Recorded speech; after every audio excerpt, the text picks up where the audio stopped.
شریعت تو یہ کہتی ہے چھوٹا اگر بڑے کو کوئی بات بتا دے تو بڑا بھی تحمل سے سن لے کہ یار شاید صحیح کہہ رہا ہوں. لیکن ہمارے یہاں کیا ہو رہا ہے, بڑا اگر چھوٹے کو کہے گا نا, باپ اگر بیٹے سے کہے گا کہ بیٹا دیکھو تمہارے اندر یہ بات ٹھیک نہیں ہے, تو بیٹا فوراً غصے میں آ جاتا ہے. تو یہ اگر آپ نے اپنے آپ کو یہ سمجھ لیا ہے کہ آپ برائی پروف ہیں, آپ برے ہو ہی نہیں سکتے, آپ غلط ہو ہی نہیں سکتے, تو بھائی آپ ٹھیک ہو کے بھی پھر غلط ہو. سمجھ رہے ہو نا, اللہ کی نظر میں آپ ٹھیک ہو کے بھی کیا ہو, بے شک ہو سکتا ہے وہ برائی آپ کے اندر نہ ہو, لیکن جو آپ سننے کا آپ کے اندر تحمل نہیں ہے تو اس کی علامت ہے آپ کیا ہو. دیکھو ہم اپنے حساب سے کسی کو دیکھتے ہیں کہ ٹھیک ہے یا نہیں, اللہ اپنے حساب سے دیکھتا ہے. میں آپ کو ایک مثال دیتا ہوں, حدیث میں آتا ہے نبی صلی اللہ علیہ وسلم نے فرمایا, دو بھائی تھے پچھلی امتوں میں, ایک بہت پرہیزگار تھا, ایک گناہگار تھا. جو پرہیزگار جو تھا نا وہ گناہگار کو سمجھاتا تھا, یار تو یہ کیوں کر لیا کر, وہ سنتا رہتا تھا, اچھا بھائی ٹھیک ہے کوشش کروں گا, پھر ٹھیک نہیں ہوتا تھا لیکن سنتا تھا, تکبر میں نہیں آیا کہ تو کون ہوتا ہے مجھے سمجھانے والا ہے بھائی, اچھا بھائی ٹھیک ہے. پھر وہ اس نے کبھی کسی دن کہا تو کہا یار ٹھیک ہے یار اللہ معاف کر دے گا یار. تو ایک دن بڑا سمجھا رہا تھا چھوٹے کو یا دوسرے بھائی کو, تو اس نے کہا کہ یار اللہ معاف کرنے والا ہے. اس نے کہا اللہ کی قسم خدا تجھے معاف نہیں کرے گا, اللہ کی قسم خدا تجھے معاف نہیں کرے گا. نبی صلی اللہ علیہ وسلم نے فرمایا, اللہ کو اتنا غضب آیا, اللہ نے فرمایا این المتعلی علی اللہ اللہ یغفر لفلان, میرے اوپر کون قسم اٹھا کے کہہ سکتا ہے کہ میں مغفرت نہیں کروں گا. اللہ نے دونوں کو موت دی, اس کو بخش دیا جو گنہگار تھا, اور اس کو جہنم میں ڈال دیا اللہ نے. آپ کہہ سکتے ہیں یار ایک بات پر ساری نیکیاں ختم ہو گئیں اس کی, بظاہر تو لگتا ہے نا معاذ اللہ کو یہ ظلم تو نہیں ہو رہا. اصل بات یہ کہ ان نیکیوں کی بیس کیا تھی, وہ نیکیاں تو تکبر کی بیس, وہ نیکیوں کی بیس ہی غلط تھی. وہ سمجھنے لگا تھا کہ میں جو نیک اعمال کر رہا ہوں جنت واجب ہو چکی ہے, ٹھیک ہے نا میرے لیے, اور اس پر جہنم. تو جب آپ کے یہ کانسیپٹ ہی غلط ہے تو اس کا مطلب اللہ کی نظر میں وہ گناہگار نیک تو نہیں تھا, لیکن آپ سے زیادہ نیک تھا وہ, کیونکہ آپ کی نیکیوں کی بیس ہی غلط تھی. آپ کو تو نیکی کرنی چاہیے تھی, بھائی ہم اللہ کو خوش کرنے کے لیے کر رہے ہیں, اللہ اپنے فضل سے نیک لوگوں کو جنت میں داخل کرتا ہے, اللہ پر لازم نہیں ہے میں تو نیک کر کے بھی میں اللہ کا شکر کہاں ادا کر رہا ہوں. آپ کو یہ سوچ کے کرنا چاہیے تھا. اور دوسرے پہ آپ نے جو اللہ پہ کہہ دیا کہ اللہ مغفرت کر ہی نہیں سکتا. یہ اس کی مثال ایسے جیسے کوئی کسی سے چندہ مانگنے کے لیے جائے, اس کی مرضی دے نہ دے. ایک آدمی کسی سیٹھ صاحب کے پاس گئے جو بڑے سخی تھے, جو ہر ایک کو لٹایا کرتے تھے نا, بڑے سخاوت, اور ان کو اپنی سخاوت پہ بڑا ناز بھی تھا. آپ نے کیا کیا کہ ایک آدمی ان سیٹھ صاحب کے پاس چندہ لینے کے لیے گیا, اتفاق سے اس دن سیٹھ صاحب نے اس کو کسی مصلحت سے نہیں دیا, منع کر دیا. آپ کو جب پتا چلا آپ نے کہا کہ وہ سیٹھ تو بڑا کنجوس آدمی ہے. اب آئے گا سیٹھ کو غصہ, آئی بات سمجھنے. سیٹھ کیا کرے گا, اس کو فقیر کو جس کو رد کیا تھا نا بلائے گا اور بلینک چیک پکڑا دے گا اس کو, بولے بھائی اس نے میرے پہ کنجوسی کا جو تانا لگایا نا, یہ تانا میں برداشت نہیں کروں گا.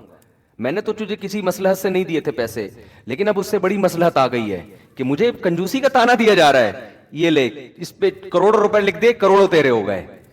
تو وہ آدمی تو مستحق نہیں تھا کروڑوں کا, لیکن جو سیٹھ ہوتا ہے نا جو کنجوسی کے تانے کو برداشت نہیں کرتا, وہ اپنے آپ سے اس تانے کو ختم کرنے کے لیے اس کو کروڑوں کا مالک بنا دے گا کہ اب کہہ کے بتا کہ میں کنجوس ہوں.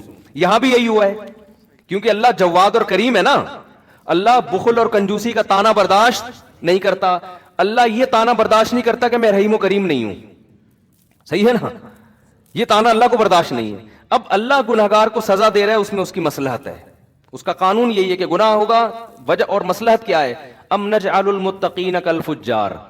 اللہ فرماتا ہے اگر میں سارے گناہگاروں کو بخش دوں, سزا ہی نہ دوں, تو جو گناہ سے بچے ہیں اور جو گناہ کرنے والے ہیں وہ سیم ہو جائیں گے. تو بچنے والے کہیں گے اللہ جب سبھی کی مغفرت کرنی تھی تو ہمیں اتنا تکلف کرنے کی ضرورت کیا تھی, ٹھیک ہے, ہم نماز پڑھ رہے ہیں فجر کی, ہم جناب روزے رکھ رہے ہیں, ہم نظروں کی حفاظت کر رہے ہیں, اور یہ تاڑو ایک نمبر کا, کوئی انٹی اس نے محلے کی چھوڑی نہیں ہے, یہ بھی اسی جنت میں, میں بھی اسی جنت میں, تو ہم بھی یہی کر لیتے, ہم بھی تاڑو بن جاتے.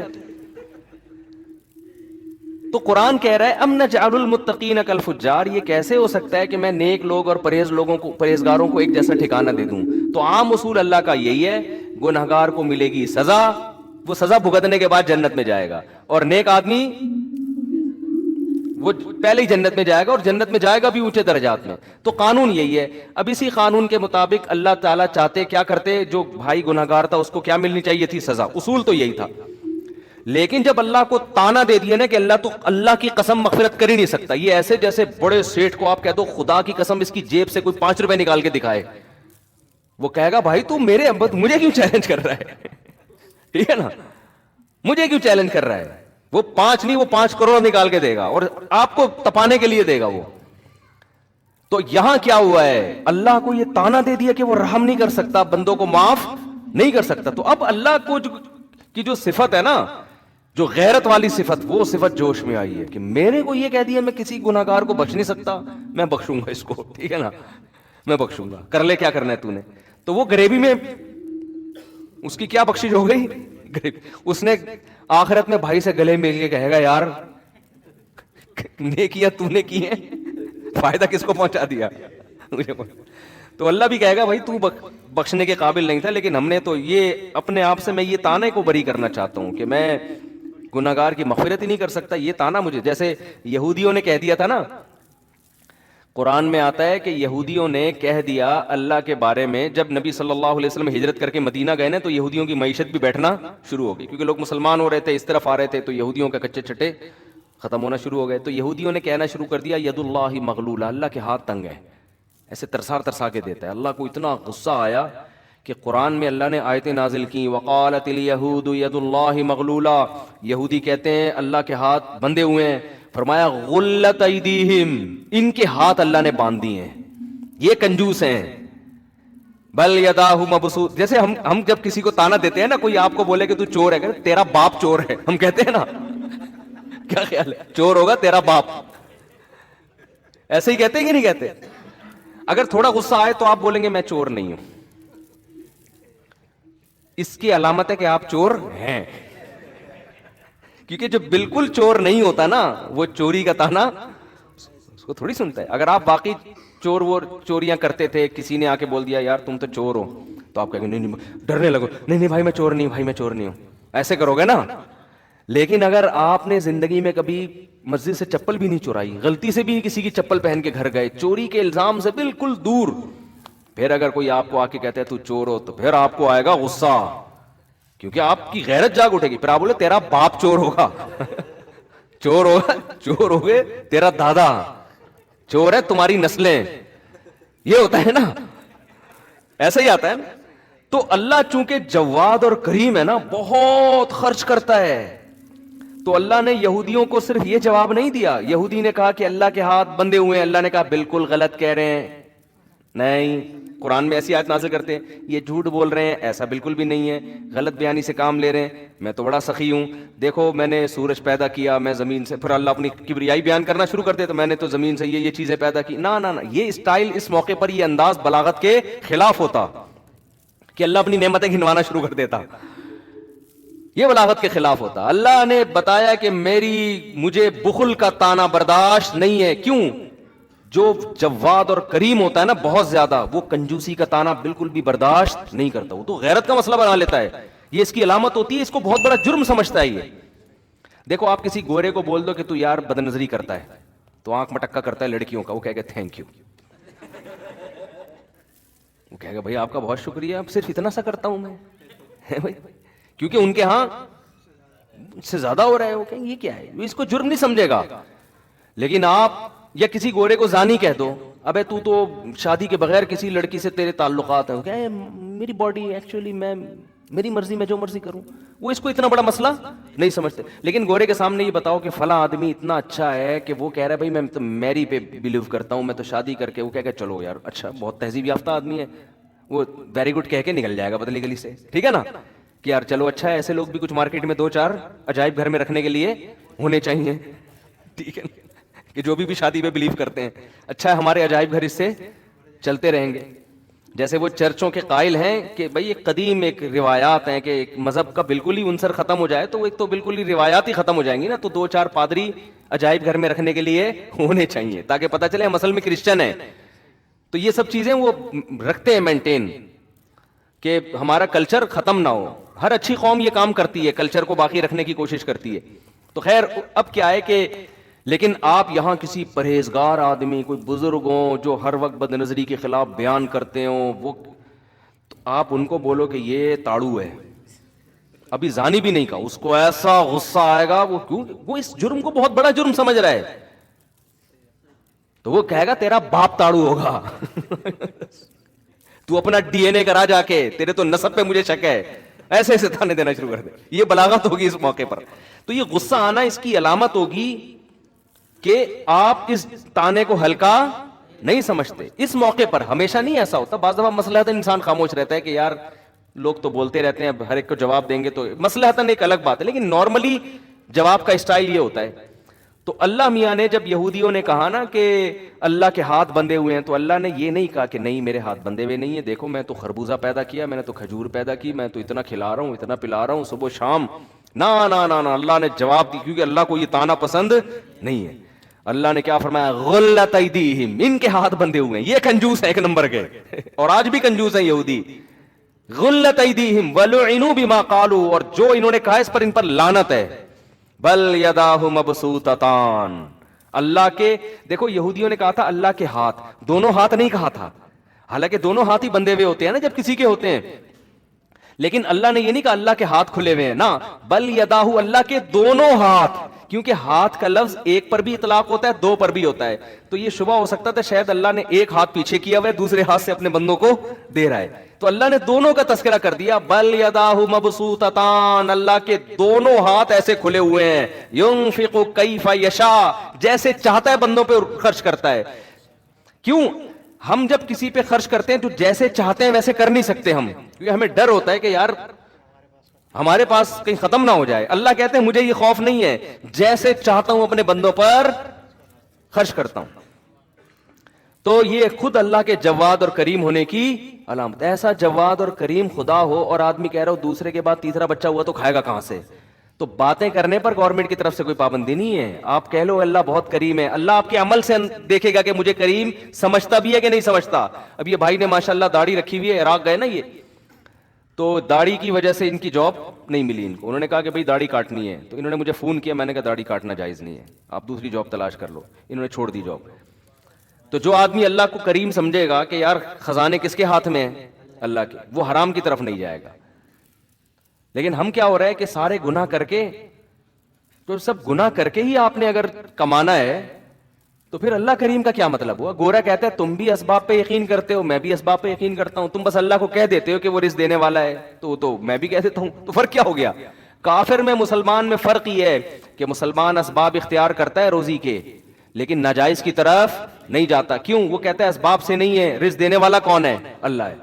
پھر بھی اگر رزق نہ ملے نا تو سمجھ لو کہ اللہ کی مصلحت میرے ساتھ یہی ہے، وہ مجھے آزمانا چاہتا ہے. کیونکہ جس کے پاس ہو وہ نہ دے رہا ہو تو کوئی مصلحت ہوتی ہے نا. باپ کی جیب میں پیسے بھرے ہوئے ہیں، بچہ جیب خرچی مانگ رہا ہے، باپ نہیں دے رہا، اس کا یہ مطلب نہیں ہے کہ بھائی باپ ظالم ہے. باپ کچھ اور چاہ رہا ہے، باپ چاہ رہا ہے تمہارے لیے بڑی پراپرٹی خرید لے، اس سے باپ چاہ رہا ہے کہ تمہاری عادت نہ خراب ہو جائے، تم کہیں عیاشیوں میں نہ پڑ جاؤ. تو کوئی مصلحت سے نہیں دے رہا تو اسی میں خیر ہے. تو بعض دفعہ اللہ کسی کو زیادہ روزی دے دیتا ہے، بعض دفعہ کسی کو تنگ روزی دیتا ہے کسی مصلحت سے. جس کی روزی تنگ کر دی وہ اسی میں خوش رہے کہ اسی میں میری خیر ہوگی. تو بات کو ختم کرتا ہوں میں.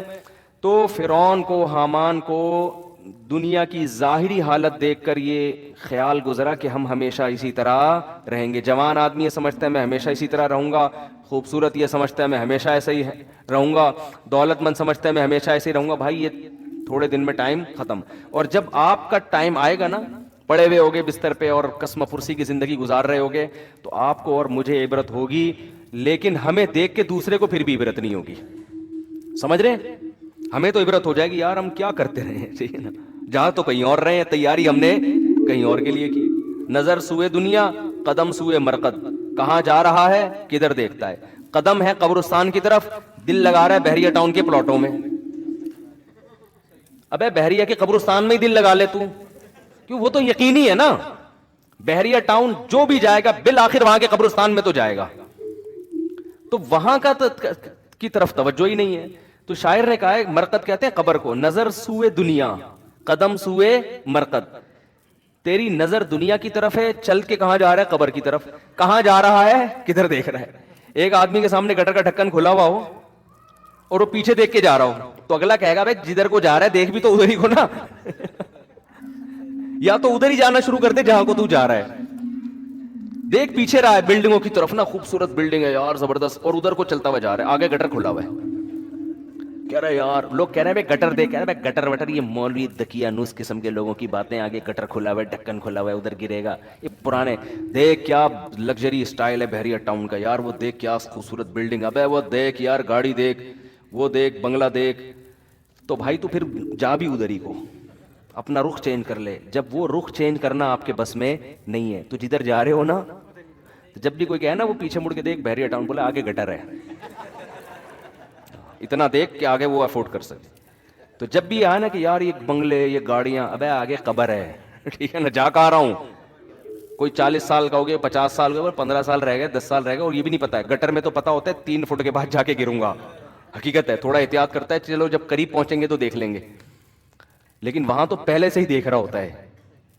تو قبر کا بھائی کچھ نہیں پتا کہ 10 سال لگیں گے, 20 سال لگیں گے, 15 سال لگیں گے, یا کل انا للہ ہو جائے, کچھ پتا. ابھی آج جنازہ آیا دولہا کا, ولیمہ تھا, ایک رات زوجہ کے ساتھ گزاری, ولیمہ جس دن تھا ہارٹ اٹیک سے انتقال ہو گیا. تو کتنا یہ ہوتا ہے. اور یہ تو پھر بھی ایک رات گزاری, میں ایسے دولہا کو جانتا ہوں, ہمارے جاننے والے تھے, دولہا بیوٹی پارلر جا رہا تھا, جس دن نکاح تھا نا اس کا, بارات بیٹھی ہوئی ہے شادی میں, اور وہ بیوٹی پارلر جا رہا ہے بائک پہ اپنے دوست کے ساتھ, کسی کراچی میں یہ پیٹرول پمپ کے قریب نا, یہ جو نازم آباد پیٹرول پمپ نہیں ہے, یہاں کیا ہوا ہے کہ ایک بائک سلپ ہوئی ہے, پیچھے مزدہ والا سر کو چل کے چلا گیا. کیا گزری ہوگی والدین پر, یار ہمارا بیٹا آج اس کی شادی ہو رہی ہے, دولہا بنا ہوا ہے, دلہن پہ کیا گزری ہوگی, وہ پچکا ہوا سر آ رہا ہے. تو یہ سب اللہ بچائے ہم سب کو عافیت میں رہا, اللہ سے عافیت مانگنی چاہیے, لیکن یہ سب دنیا میں ہو رہا ہے, اس لیے دل لگانے کا کوئی آپشن ہے ہی نہیں ہمارے پاس. کام سارے کرو, دل نہ لگاؤ. اسلام آپ کو کام سے منع تھوڑی کرتا ہے. بھائی کیوں ٹینشن کیوں لے رہے ہو بھائی, ہو بھی سکتی ہے شادی, ہو سکتا ہے جس دن طے ہو اس سے پہلے انا للہ ہو جائے. ہمارے حضرت فرماتے تھے کہ جس دن میری شادی ہو, ہمارے حضرت کی, تو فرمایا کہ میں جب جوان آدمی کی شادی ہوتی ہے تو اس کو خوش ہونا تو چاہیے نا اس دن. آج کل کچھ لوگ ہو رہے ہیں کچھ نہیں ہو رہے وہ مجھے نہیں پتا, لیکن ہونا چاہیے ایکچولی اس کو اس دن بہت زیادہ. میں اس لیے کہہ رہا ہوں کہ خوش ہوتا ہے تو وہ کچھ لوگ کہیں گے ہم تو خوش نہیں تھے, تو وہ ان کا مسئلہ ہے. تو ویسے نارملی انسان کو خوش ہونا چاہیے. تو حضرت نے فرمایا کہ میری جب شادی ہوئی نا, اور جو نظر کی حفاظت کرنے والے لوگ ہیں, جو پاک دامن لوگ ہیں, ان کو نکاح میں لذت بھی اللہ نے زیادہ رکھی ہوتی ہے. تو حضرت فرماتے ہیں کہ میں جب گھر والوں کے پاس جانے لگا تو میں نے دل میں سوچا کہ اگر اس وقت موت کا فرشتہ آئے اور کہ چل بھائی آخرت کے لیے, تو تیرے دل پہ کیا گزرے گی. ہے بھائی, آدمی اصولی طور پر شاید ہم جیسے نالائق ہوتے ہیں, ہم کہتے ہیں اللہ 3-4 دن تو مہلت دے دے. اتنے عرصے کے بعد پہلی دفعہ شادی ہو رہی ہے. طارق مسعود صاحب ہوتے تو چلو کوئی مسئلہ نہیں تھا, کئی دفعہ ہو چکی تھی پہلے بھی. ارادہ بھی ایک کا ہو, حضرت کا تو ایک ہی کا ارادہ تھا, ایک ہی کی انہوں نے, وہ تو دوسری کے, وہ تو کہتے تھے یہ جس نے کوئی غم نہ ہو, جیسے کہتے ہیں نا بکری پال لے. تو کیا حالت ہوگی. اور پاک دامن, اور ہمارے حضرت کی صحت بھی بڑی زبردست تھی. میرے شیخ حضرت مفتی رشید احمد صاحب رحمہ اللہ تعالیٰ لدھیانہ کے پنجاب کے تھے, سب سنوبر کے تنے جیسا ان کا قد تھا ماشاءاللہ, بہت زبردست صحت حضرت کے. جب بھی کئی واقعات ہیں حضرت کے, جب بھی تو نہیں کہہ سکتا, واقعات ہیں انوار الرشید میں جو ان کی کتاب ہے اس میں لکھے ہوئے ہیں کہ کلائیاں توڑی ہیں پھڈوں کے دوران, ٹھیک ہے نا, پہلوانوں کی کلائیاں توڑی ہیں, تھے دبلے پتلے.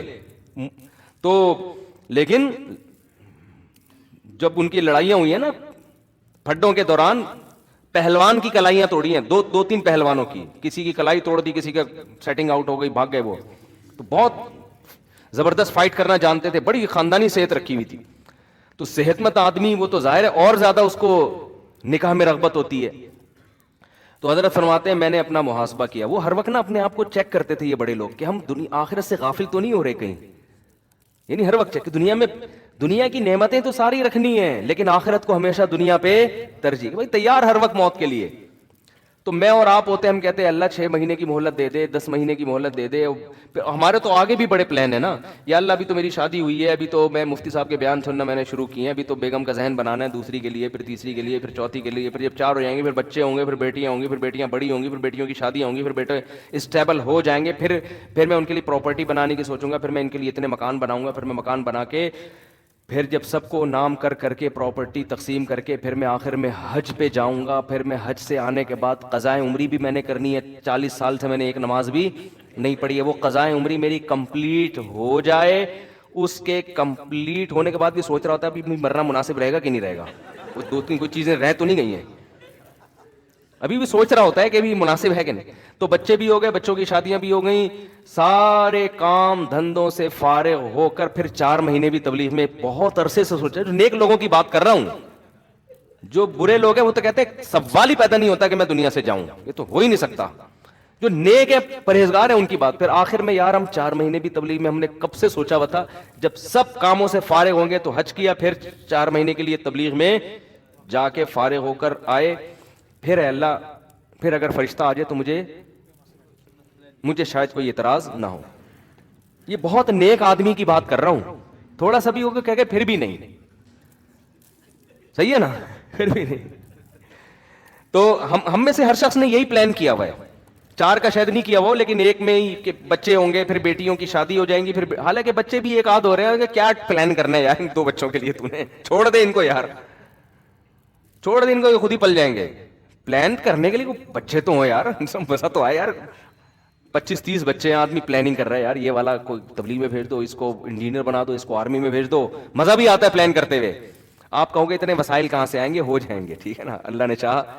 تو پلان کرنے کا مزہ بھی جب آتا ہے جب آپ کے پاس ہول سیل کے حساب سے اولاد ہو. پھر آدمی سوچتا ہے اس کو رکشے پہ لگا دے, اس کو WR, ایک کنڈکٹر WR کا بھی گھر میں ہونا چاہیے. اس کو ڈاکٹر بناؤں گا, اس کو میں سائنٹسٹ بناؤں گا, اس کو میں فوج میں کمیشن آفیسر بھیجوں گا, اس کو میں تاجر بناؤں گا. پلان کرنے میں مزہ آتا ہے. ایک آدھ بچہ ہے, تو نے جو بننا ہے نا بن کے بتا دینا مجھے کیا بننا, خود ہی اطلاع دے دینا, تو پلان نہیں ہوتا. خیر, تو ہمارے حضرت کا کیا سوچ, فرماتے ہیں میرا نکاح ہوا, میری رخصتی ہو گئی, تو میں سوچ رہا ہوں کہ اگر اس موقع پر موت کا فرشتہ آئے تو مجھے دھچکا تو نہیں لگے گا کہ یار تھوڑا ٹائم مانگ لوں. حضرت فرمایا الحمدللہ, میں بار بار دل کو ٹٹولا, میں نے کہا نہیں, مجھے مرنے میں کوئی غم نہیں ہے, کوئی غم انشاءاللہ نہیں ہوگا. صحیح ہے نا, یہ شریعت ہم سے یہ چاہتی ہے, شریعت ہم سے یہ چاہتی ہے, تو ہم لوگ اس پہ ہیں نہیں. تو یہ بن جائے تو اس کا سب سے بڑا فائدہ ہے زندگی خوشی میں. وہ میں موسیقی کی بات پھر اگلے بیان میں کروں گا انشاءاللہ, کہ جو کہتے ہیں نا موسیقی لائف میں بورنگ, وہ جو ہمارے کزن کا میں بتا رہا تھا نا بورنگ لائف, تو بات یہ ہے کہ جس لائف کو آپ بورنگ سمجھ رہے ہو نا, خوشیاں اسی میں ہیں. اور جس لائف کو آپ سمجھ رہے ہو نا انٹرٹینمنٹ, وہ ایسے انٹرٹینمنٹ ہے جیسے چرسی کو, ہیروئن کو چرس پیتے ہوئے مزہ آتا ہے, بس وہ چرس کے دوران ہی آتا ہے, اس کے بعد پھر ختم, پھر وہ زیادہ ڈپریشن میں جاتا ہے. چرسی آپ کو پتا ہے جو لوگ چائے نہیں پیتے ان کو غصہ کم آتا ہے, چائے پینے والوں کو زیادہ. میں بھی پیتا ہوں چائے, عادت پڑی ہوئی ہے, لیکن کوئی بہت زیادہ یعنی بہت زیادہ فرق نہیں ہے. چائے تو سب سے کم درجے کا ہے نا, کیفین, نہ پیو تو اچھا ہے, پی رہے ہو تو میں نے 2-3 ڈاکٹر سے کہا, انہوں نے کہا یار سٹا نہیں لگا رہے, چرس نہیں پی رہے, تو چلو یار اتنا مارکیٹ میں چلتا ہے. اور مجھے چائے کی عادت لوگوں نے ڈالی ہے, میں نے چھوڑ دی تھی, 1 سال چائے چھوڑ دی تھی, فضول چیز ہے, کیا کرنا ہے پی کے, بہت ہنسی خوشی زندگی گزر رہی تھی. پھر وہ لوگوں نے پلا کے نا, ہمارے KPK کے لوگ سخی اتنے ہیں کہ اگر چائے نہیں پیو نا تو پھر یہ دمبا کھلاتے ہیں, پیٹ بھرا ہوا ہے نہیں کھا سکتا دمبا بھائی, کہہ رہے ہیں پھر کولڈ ڈرنک پلاتے ہیں, کہہ رہے ہیں ہمارے یہاں مہمان آیا, یہ کیسے ہو سکتا ہے کہ یہ خالی پیٹ چلا ہے, تیرا باپ بھی کھائے گا, حقیقت ہے, ہمارے مہمان آیا یار خالی پیٹ چلا جائے. ابے بھائی میں اس کا بھی تو مہمان تھا, ادھر میں دمبا چربی میں کھا کے آیا ہوا ہوں, وہاں میں نے کولڈ ڈرنک بھی پی لی, لسی بھی پی لی, بھائی میں پھٹ پھٹا کے مر جاؤں گا. کہہ رہے ہیں ہمارے, ہم لوگ سوچیں اپنے بچوں کو کیا بتائیں گے یار, ہمارے مہمان آئے, اور یہ تو غیرت کا مسئلہ ہے.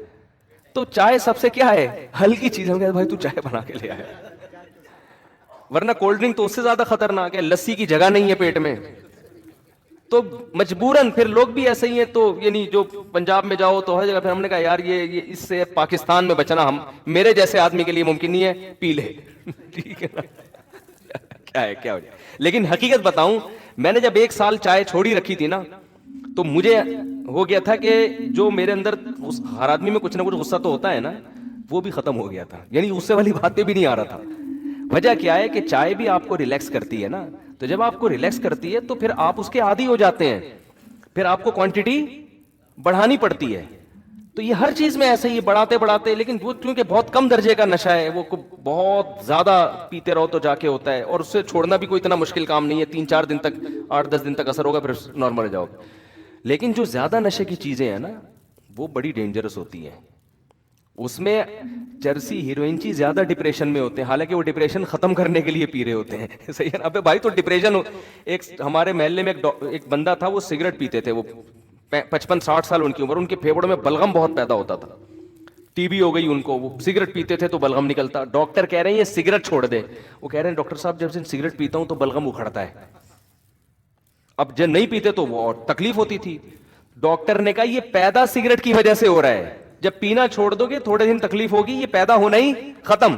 لیکن سگریٹ پینے والے کی کھوپڑی میں یہ بات نہیں آتی, وہ سمجھتا ہے سگریٹ پی کے میں ریلیکس ہو جاتا ہوں. ابے بھائی جو سگریٹ نہیں پیتا وہ پیے بغیر ریلیکس ہوتا ہے, ٹھیک ہے نا. جو تیری کنڈیشن سگریٹ پینے کے بعد بنتی ہے نا, تجھے خوشی محسوس ہوتی ہے, وہ جو اس کو سگریٹ کی عادت نہ ہو وہ سگریٹ کے بغیر وہ خوشی محسوس کرتا ہے. تو موسیقی اور یہ انٹرٹینمنٹ کا بھی یہی ہے کہ جو ان چیزوں کے عادی ہو گئے ان کو خوشی کے لیے یہ چیزیں چاہیے, نہیں ملیں گی تو ٹینشن میں جاتے ہیں. اور جو ان چیزوں کے عادی نہیں ہے وہ یہ چیزیں سنے بغیر وہ مزے میں ہوتے ہیں, جو آپ کو موسیقی سن کے مزہ آ رہا ہوتا ہے. یہ بات کھوپڑی میں لوگوں کی آ نہیں رہی ہے. تو یہ پھر کبھی کسی اور موقع پر انشاءاللہ اس پر میں تفصیلی بات کروں گا. اللہ ہمیں گناہوں سے بچنے کی توفیق عطا فرمائے اور اس دنیا کو مسافر خانہ سمجھنے کی توفیق عطا فرما دے. تو یہ بڑی مزے کی لائف ہو جائے گی, آپ کی گناہ بھی چھوٹ جائیں گے. پھر پیسہ تو کمانے سے منع بھی نہیں کیا, پھر آپ کو 1000 گز کا بنگلہ مل جائے, ٹھیک ہے یار انجوائے کرو, نہیں ملے ٹھیک ہے, گاڑی مل گئی ٹھیک ہے, نہیں تو ڈبلی گیا رہا. بینک اسلامی سے پاک قطر تکافل لینا کیسا ہے؟ ہم جامعۃ الرشید میں بہت سے علماء کو تکافل پر اعتراض ہے, میرے جیسا ناچیز بھی مطمئن نہیں ہے تکافل پر. باقی دارالعلوم کے بڑے بڑے علماء اس کو جائز کہتے ہیں. جب دو اہل حق علماء میں اختلاف ہو جاتا ہے تو پھر عامی آدمی یہی ہے کہ احتیاط یہ ہے کہ نہ کیا جائے, اور گنجائش یہ ہے کہ کر لیا جائے. تو دونوں قول پر عمل کیا جا سکتا ہے, کیونکہ عامی آدمی کے لیے تو دونوں ایک جیسے ہیں نا. جب بھی کوئی ایسا اختلاف ہوتا ہے نا تو علماء ایک ٹرم استعمال کرتے ہیں کہ اس میں احوط یہ ہے کہ اس سے بچو, ایسر یعنی آسانی اس میں ہے کہ کر لو, کیونکہ اب اختلاف ہے تو خالص حرام نہیں کہہ سکتے اس کو, سمجھتے ہو. تو کوئی کرنا چاہے تو, یا کسی کو ان کی رائے پر اعتماد ہو تو ٹھیک ہے. سعودی عرب نے تبلیغی جماعت پر پابندی لگا دی ہے. دیکھو بات یہ ہے, میں بار بار یہ کہتا ہوں, انور مقصود نے جب معین اختر سے پوچھا نا کہ ماموں کیا کرتے ہیں, تو معین اختر نے کہا ماموں کی باتیں کس سے پوچھو, ماموں. تو سعودی حکومت جو کر رہی ہے نا, تو سعودیہ کی باتیں کس سے پوچھو, حکومت سعودیہ سے پوچھو, مجھ سے پوچھ کے پابندی نہیں لگائی. آئی بس. تو وہ پروگرام کا میں نے کلپ دیکھا تھا, بہت جگہ فائدہ ہوا, بہت جگہ فائدہ ہوا, گھر میں بھی فائدہ ہوا. میرے گھر والے مجھ سے کچھ پوچھ رہے ہوتے ہیں نا کہ وہ کیا کہہ رہا تھا, میں نے کہا ماموں کی باتیں کس سے پوچھو, ماموں سے پوچھو. تو یہ مسجد میں بھی فائدہ ہوا, لوگ مجھ سے آگے پوچھ رہے ہوتے ہیں. میں کہتا ہوں بھائی معین اختر سے ہم نے ایک چیز سیکھی ہے. اس کے شارٹ کلپ میں انور مقصود نے پوچھا کہ ماموں کیا کرتے ہیں, اس نے کہا ماموں کی باتیں ماموں سے. پھر جب بہت زیادہ پوچھا اس نے کہا ماموں گالیاں دیتے ہیں, یہ کرتے ہیں. غلط کیا ہے بھائی, اللہ تعالیٰ تبلیغی جماعت پہ پابندیوں کو ہٹائے سعودی عرب میں. حضرت صدر اسلام مفتی رفیع عثمانی صاحب کی طبیعت ناساز ہے. بھائی بہت بڑے سرمائے ہیں علماء کے لیے, پاکستانی علماء کے لیے, خاص طور پر پاکستانی عوام کے لیے. حضرت مفتی تقی صاحب کے بڑے بھائی ہیں, خصوصی دل سے دعا کریں اللہ ان کو شفائے کامل عاجل عطا فرمائے. عام بینک میں جو بھی اسلامی بینک نہیں ہے, پیسے جمع کروائیں زکوٰۃ نکالتے وقت, سودی رقم الگ کر لی گئی ہے تو یہ سودی رقم کہاں دے سکتے ہیں, کسی بھی غریب کو دے سکتے ہیں بغیر ثواب کی نیت سے. انڈیا سے مہمان آئے آپ سے ملاقات کرنے, ادھر ہی جب بیان ختم ہو مسافہ کر لینا بھائی, ابھی بہت تھکاوٹ ہوتی ہے. اور کوئی بات جلدی سے مختصر کسی نے پوچھنی ہو مجھ میں سے جلدی سے پوچھ لیں, یہ تو ہو چکے ہیں نا. یہاں سے کسی نے کوئی سوال پوچھنا ہو اسپیڈ کے ساتھ. ہائے ہائے ہائے, جس آدمی کا عقیدہ شرکیہ ہو اس کے پیچھے نماز نہیں ہوتی. اب یہ خود فیصلہ کریں کس کا شرکیہ ہے کس کا شرکیہ نہیں ہے. جی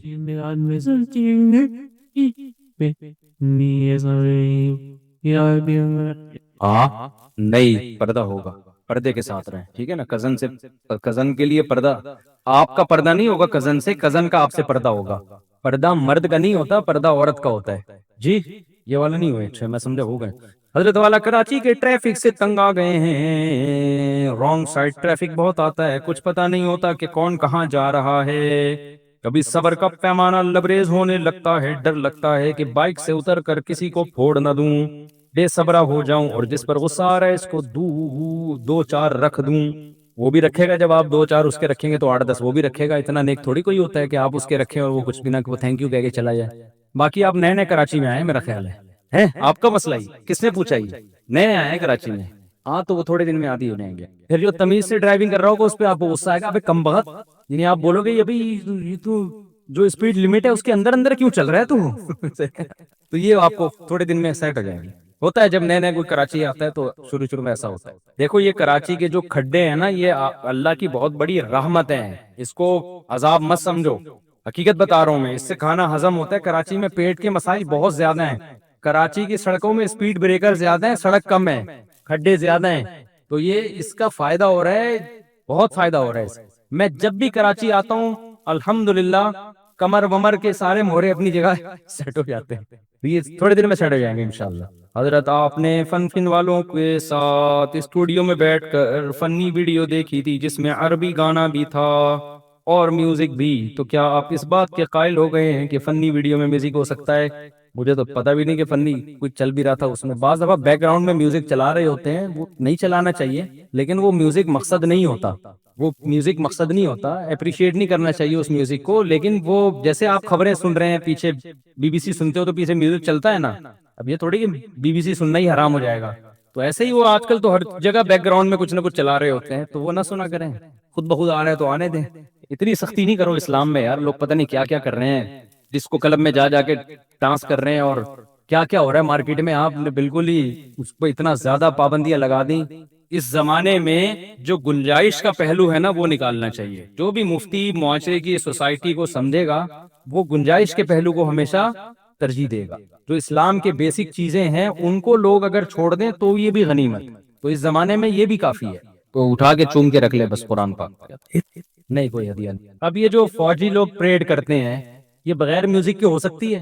یعنی کچھ فتوے ایسے ہوتے ہیں جو مارکیٹ میں دینا آسان ہے لیکن جب آپ کے پاس گورنمنٹ آئے گی تو وہ نہیں چلے گا، وہ پریڈ کرتے ہوئے جا رہے ہیں خاموشی سے، ایسا تھوڑی ہوتا ہے، کچھ جنگ کے موقع پہ دف بجانا یا موٹیویشن کے لیے اس طرح کی چیزیں، یہ تو فقہا نے بھی لکھا ہے جائز ہے، تو اس کی میوزک میں یہ کر لینا چاہیے کہ جو گانے بجانے کے میوزک ہیں یہ تو بالکل حرام ہے، اور وہ میوزک جو موٹیویشن کا ذریعہ بن رہا ہے ملی نغموں میں یا پریڈ وغیرہ کے دوران، اس کو ناپسندیدہ کہتے ہیں، مکروہ کہتے ہیں، اس کے لیے وہ کبیرہ الفاظ وہ والے استعمال نہ کریں جو بالکل ایک ڈسکو کلب میں جا کے انسان ناچ رہا ہوتا ہے نا، میں نہیں کہہ رہا کہ اس کو بالکل حلال کہیں، لیکن تھوڑا ہلکا رکھیں، جتنی شریعت نے جس چیز کو رکھا ہے نا اس کو اتنا ہی رکھیں، اس کو کہتے ہیں ناپسندیدہ ہے، مکروہ ہے، اس طرح کے الفاظ استعمال کریں، اس پہ وہ حکام لوگ بہت الٹا سیدھا کر رہے ہیں۔ جنید جمشید کی جب نظمیں آنا شروع ہوئی نا اس میں بھی تھوڑا بیک گراؤنڈ میں ہو رہا ہوتا تھا، لوگ کہتے تھے یہ دیکھو میوزک، میں نے کہا بھائی وہ ڈسکو کلب سے آیا ہے یار، اب اس کو اتنا تو کرنے دو تھوڑا سا، اس کو بالکل ہی آپ نے صوفی بنا کے وہ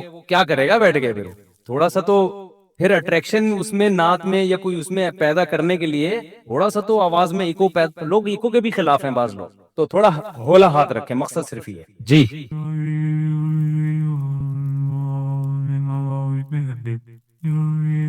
ہاں اچھا میں چندہ نہیں دیتا ایسے، ہاں نہیں یہ مسائل کا سیشن ہے نا، یہ تو پورے مشورے لے رہے ہیں آپ، یہ تو آپ خود فیصلہ کریں، ٹھیک ہے۔ اچھا دیکھو یہاں بہت دفعہ ایسا ہو رہا ہے کہ لوگ سیلاب کے نام پہ مجھ سے چندہ مانگنے کے لیے آ رہے ہیں، میرے پاس لوگ رقمیں بھیج رہے ہیں سیلاب زدگان کے لیے، ان کو میں کہہ رہا ہوں ٹرسٹ میں بھیجو، پھر بھی بھیج دیتے ہیں، لا کے پکڑا دیتے ہیں، تو میں نے پھر ادھر ہی بھیجنا ہوتا ہے، کچھ لوگوں کو میں نے پرسنلی بھی دیے پیسے، نہیں وہ کسی اور مد میں استعمال نہیں ہو سکتی وہ رقم، لوگ آپ کو زکوٰۃ کے پیسے دیتے ہیں، آپ نے کسی کے کاروبار میں اٹھا کے لگا دی، حرام ہے، ناجائز ہے، یہ امانت ہے لوگوں کی، کہیں اور نہیں لگا سکتے آپ، ایک شرط میں لگا سکتے ہیں کہ آپ کے اکاؤنٹ میں آپ کے 1 لاکھ روپے پڑے ہوئے ہیں اور آپ کو کسی نے 1 لاکھ روپے زکوٰۃ کے دیے، تو یہ ہو سکتا ہے کہ آپ کا وہ 1 لاکھ زکوٰۃ کے کر لیے میں نے اور یہ 1 لاکھ میں استعمال کر رہا ہوں، اب وہ والے میں کسی غریب کو دے دوں گا، تو یہ تو کیونکہ پیسے بدل رہے ہیں نا، تو یہ تو اس میں کوئی نقصان نہیں ہے، یا یہ ہو سکتا ہے کہ جی جو اکاؤنٹ میں پیسے تھے وہ زکوٰۃ کے تھے اور آپ کے پاس جو پیسے آئے وہ پرسنل تھے، تو آپ نے کہا یہ پرسنل پیسے جو ہیں یہ میں زکوٰۃ میں دے رہا ہوں، فقیر آ گیا ہے اور وہ جو تھے وہ میرے ہو گئے، تو یہ جب ہے جب بیک اپ پہ اتنے پیسے آپ کے پاس پڑے ہوئے ہوں، اگر بیک اپ پہ پیسہ ہی نہیں ہے پھر جائز نہیں ہے،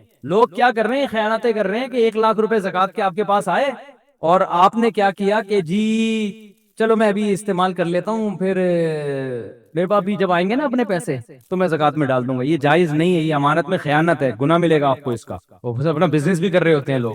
اچھا, سیلاب زدگان کے نام پہ بہت سے لوگ آتے ہیں مجھ سے مدد طلب کرنے. دیکھو ہم نے ایک طریقہ بنایا ہوا ہے, اس کے بغیر ہم کسی کی مدد نہیں کرتے, کیونکہ کراچی میں فراڈی بھی بہت دبا کے گھوم رہے ہیں. ہر تھوڑے دن میں میرا مکان ٹوٹ گیا, ہمیں کیا پتا تیرا مکان ٹوٹا ہے کہ نہیں ٹوٹا. تصویریں لوگ بھیجتے ہیں, ہمیں کیا پتا بھائی تو اپنے گھر کی بھیج رہا ہے, کسی کی تصویریں نیٹ سے اٹھا کے بھیج رہا ہے. تو اس کا ہم نے ایک طریقہ بنایا ہوا ہے کہ ہمارے جامعہ کے طلبہ پورے ملک میں پھیلے ہوئے ہیں, جو جس علاقے میں وہ وہاں کا سروے کر کے رپورٹ دیتا ہے ہمیں کہ اس گاؤں میں اتنے متاثر ہیں, اس گاؤں میں اتنے متاثر ہیں. ان کی پوری, اب جامع رشید جائے, میں پوری ڈاکومنٹری بناؤں گا انشاءاللہ اس پہ, کہ ایک ایک جگہ کی کیلکولیشن انہوں نے کی ہے بڑی خاندانی طریقے سے. جامع رشید نے خاندانی کام کیا ہے بہترین, کہ کس گاؤں میں کتنے لوگ متاثر, کہاں کتنے لوگ متاثر, ان کے مہینے کے راشن کا کتنا خرچہ ہے اور کس چیز کی نیڈ ہے, ضرورت ہے, مچھردانی ہے بہت, اور یہ اپڈیٹ کرتے رہتے ہیں. تو بڑا خاندانی کام ہے. تو ہم پھر انہی کے ساتھ تعاون کرتے ہیں کہ بھائی آپ جو ہے نا ایسے نہیں کوئی بھی اٹھ کے آ جائے. بعض لوگ کہتے ہیں ہو سکتا ہے وہ مستحق ہو, بھائی ہو تو بہت کچھ سکتا ہے دنیا میں, لیکن زیادہ تر فراڈی ہوتے ہیں اس میں جو غلط. تو ہم لوگوں کی امانتیں ایسے کیوں ضائع کریں. اس کا پھر ایک طریقہ یہ ہے کہ آپ بھی یہی طریقہ استعمال کریں, سروے کروایا کریں, رپورٹ لیا کریں, پھر ٹوکن دے دیتے ہیں جا کے, پھر ان کو کہیں بھی بلا لیا کسی ایسی جگہ پہ جہاں گاڑی جا سکتی ہے یا کشتی جا سکتی ہے, ایسی جگہ پہ ان کو بلا کے. اب ہیلی کاپٹر ہمارے بس میں نہیں ہے, سمجھتے ہیں نا, تو ورنہ تو بہت سی جگہ ایسی نا ہیلی کاپٹر کے علاوہ کام ہو ہی نہیں سکتا, تو وہ ایسے بالکل ہی ڈوب گئے ہیں وہ لوگ. تو اس طرح سے کام کریں. ہلڑ در میں اتنی بدنظمی ہو رہی ہے کہ کئی ٹرسٹ بیچارے جن کو پراپر سروے نہیں ہے, ایک آدمی کو 6 مہینے کا راشن دے دیا, اس کے پڑوس میں بھوکا مر رہا ہے, جو جا رہا ہے اس کو ڈبے دے کے آ رہا ہے, دوسرا بھی اسی کو دے کے آ رہا ہے, تیسرا بھی ان کو پتہ ہی نہیں کہ یہ پہلے 10 لوگوں سے لے چکا ہے. تو ڈسٹریبیوشن میں بہت گڑبڑیں ہو رہی ہیں. اس لیے جب بھی اس طرح کا کوئی بڑا کام کیا جاتا ہے پراپر طریقے سے, وہیں کے ہمارے یہ سہولت ہے کہ ہمارے طلبہ ملک کے چپے چپے میں الحمدللہ 20 سال سے ہم مدرسے میں پڑھا رہے ہیں نا, پورے ملک سے لوگ آتے ہیں, طلبہ جاتے ہیں, ان کا ریکارڈ ہے ہمارے پاس, کون سا طالب علم کہاں رہتا ہے, ان سے ہم رپورٹیں طلب کرتے ہیں, پھر ان کے ذریعے مدد کرتے ہیں. اس طرح سے کام آپ لوگ بھی اسی طرح سے کریں اگر کرنا چاہتے ہیں. ایسے ہلڑ دڑڑ میں جا کے بس لوگ کیا کریں, تاجر ٹرک لے کے گئے, وہ اکثر تو ٹرک راستے میں اڑ جاتے ہیں, اور پھر جا کے ایسے ہی پھینک پھاک کے آ گئے, تو وہ نہیں ہوتا, ایسے مزہ نہیں آتا. لوگوں کی امانتیں ضائع ہوتی ہیں اس طریقے سے. اور بعض لوگوں نے تو یہی لا کے رکھے, بارشوں میں سارا راشن ان کا تباہ و برباد ہو گیا. ان کو ذرا بھی خیال نہیں, کروڑوں روپے لوگوں کے آپ بارشوں میں برباد کر رہے ہو, راشن تباہ ہو رہا ہے. ایسے بھی ویڈیوز آ رہی ہے لوگوں کی. تو اس لیے کام کریں, پیسہ اللہ نے دیا ہے تو اس کو تمیز سے خرچ کریں. بےہودہ طریقے سے اسراف کر کے اڑانا ٹھیک نہیں ہے. وما علینا الا البلاغ, بہت مذاق ہو گیا. 2 پراٹھوں کا مطلب یہ نہیں ہوتا قیامت تک آدمی بولتا ہی رہے. گانوں میں کفریہ کلمات کا حکم. بہت سارے ایسے گانے ہیں جن میں کفریہ کلمات ہیں. اگر کوئی مسلمان اس جملے کو سمجھے بغیر انجانے میں وہ گانا گائے تو کیا اس کی وجہ سے وہ کافر ہو جائے گا؟ محمد تسلیم اختر انڈیا سے. نہیں, انجانے میں کافر نہیں ہوگا, لیکن گانا مسلمان کو گانے نہیں گانے چاہیے. باقی گانوں میں جو کفریہ کلمات ہوتے ہیں, اس میں ایک بات سمجھیں کہ شاعری کے اصول اور ضابطے کچھ اور ہوتے ہیں. بعض دفعہ شاعر کسی چیز کو مبالغہ کر کے بیان کر رہے ہوتے ہیں, اس پہ جو جذباتی لوگ ہوتے ہیں فوراً کفر کا فتویٰ لگا دیتے ہیں, تو یہ بھی غلط. شاعری کی دنیا ایک عام دنیا سے الگ ہوتی ہے. علامہ اقبال کی شاعری تھی نا شکوہ, اس میں اللہ سے بہت ساری شکایتیں کی. اب بعض لوگوں نے اس وقت متشدد لوگوں نے علامہ اقبال پہ کفر کا فتویٰ لگا دیا. صحیح جو سنجیدہ علماء تھے انہوں نے تو نہیں لگایا, لیکن بعض نے لگا دیا. تو وہ شاعری تھی, اس میں اللہ سے شکایتیں بھی ہو رہی ہیں, شکوے بھی ہو رہے ہیں. تو ایک نثر میں جب ہم عام نارمل حالات میں ایسی بات کر دیں تو وہ کفر کا فتویٰ لگے گا. شاعری کے اصول, میں یہ نہیں کہہ رہا شاعری میں کفر بکنا جائز ہے, میں یہ کہہ رہا ہوں کہ شاعر کی بات کو سمجھنے کی کوشش کرنی چاہیے کہ یہ کہنا کیا چاہ رہا ہے. تو اس میں جلد بازی نہیں کرنی چاہیے. کفر کے معاملہ ایسا نہیں ہے کہ کوئی بھی کچھ بات کہہ دے آپ نے فوراً اٹھا کے اس کو کافر کہہ دیا. اور تو شاعری میں اگر آپ خود نہیں فیصلہ کر سکتے, کسی عالم سے پوچھ لیں, پڑھے لکھے سنجیدہ علماء سے, کہ بھئی یہ کافر ہے بھی یا نہیں ہے, یا یہ کلمات کفری ہیں, تو آپ کو بتائیں گے کہ بھئی یہ شاعری کا ناز ہوتا ہے. بعض دفعہ اللہ سے شکایتیں ہو رہی ہوتی ہیں, وہ شکایتیں صرف ایک ناز کے حکم میں ہوتی ہیں کہ ناز کیا جا رہا ہے اللہ کے ساتھ. تو اس میں جلد بازی سے کام نہیں لینا چاہیے فتویٰ لگانے میں اور کفریہ کافر کہنے میں کسی کو. مذہبی لوگوں میں بعض دفعہ بڑی شدت آ جاتی ہے, اس سے بڑے مسائل کھڑے ہو جاتے ہیں. تو واضح طور پر جب کفری بات ہوگی یا بے ادبی کی بات ہوگی پھر بہرحال اس کو غلط کہا جائے گا. لیکن گھما پھرا کے جیسے وہی ہے نا چپل پہ اللہ لکھا ہوا ہے, کچھ لوگوں نے لا کے دکھا, کہ وہ نہیں لکھا ہوا تھا چپل پہ اللہ, خدا نا کون لکھے گا بھائی چپل پہ اللہ, تو مجھے لا کے دکھایا وہ یوں یوں بن رہا ہے. تو بھائی ایسے لکیروں سے آپ تصور, آپ بادل میں تصور کر کے دیکھیں نا, آپ فرض کریں گے اللہ لکھا ہوا ہے تو اللہ نظر آئے گا آپ کو, آپ فرض کریں گے کہ کوئی بھالو بنا ہوا ہے تو بھالو نظر آئے گا آپ کو. تو کچھ لوگوں کے دماغ میں کچھ ایسی سافٹ ویئر بیٹھ جاتے ہیں کہ وہ ہر چیز میں ان کو الٹی چیز ہی نظر آ رہی ہوتی ہے. تو ایک ہمارے دوست اچھے خاصے پڑھے لکھے بہت لڑے مجھ پہ کہ یہ اللہ لکھا ہوا ہے. میں نے کہا یہ اللہ نہیں لکھا ہوا, چپل کے تلوے پہ نہیں لکھا ہوا, بہت لڑے. تو وہاں کسی عمارت پہ وہی ڈیزائن ہمیں نظر آئے, میں نے کہا کیسا خوبصورت ڈیزائن ہے, کہہ رہے زبردست. میں نے کہا غور کرو یہ اللہ لکھا ہوا ہے. تو کہا کہاں لکھا ہوا ہے, میں نے کہا پھر چپل کا ڈیزائن, اور میں نے کہا دیکھو وہ ایک ہی ڈیزائن تھا.